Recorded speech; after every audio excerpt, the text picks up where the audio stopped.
All right, talk to me a little bit about the 3-month government bonds that we're looking at here.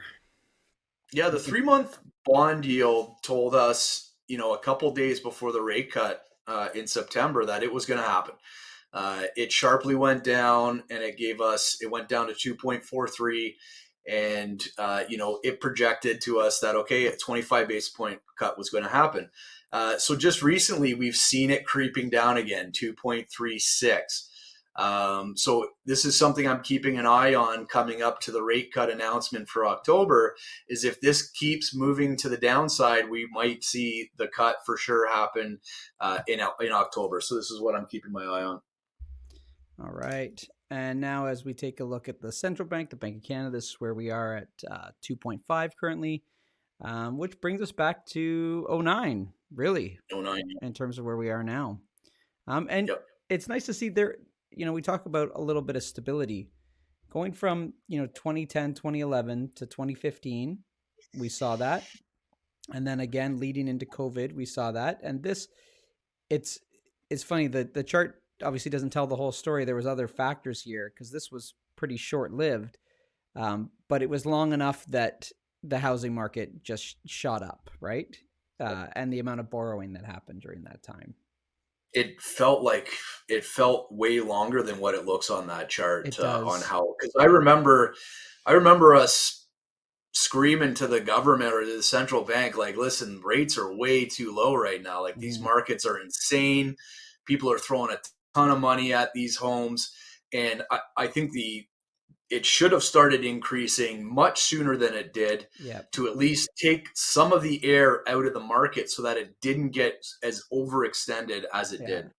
I think they didn't know how to react, right? Everything happens in March of 2020, and there's just so much uncertainty around this black swan event where we don't know how much more we're going to be impacted, how our business is going to survive.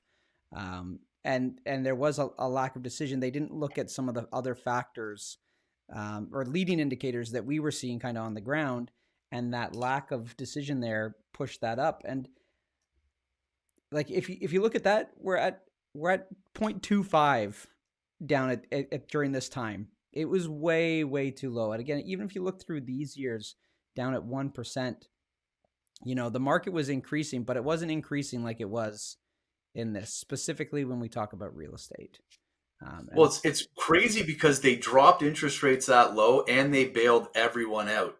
yeah, They handed out $2,000 checks to everyone. They paid employers to keep people employed, right? So not only did you have this flush of money into the system, you also had insanely low interest rates.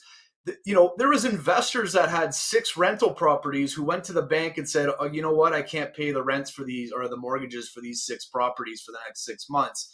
Took all that money and then used it as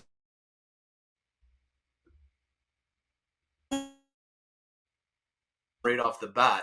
Um, and interest rates went way too low. It was a terrible mismanagement, and it wasn't just Canada. It was most central banks around the world. yep, yep.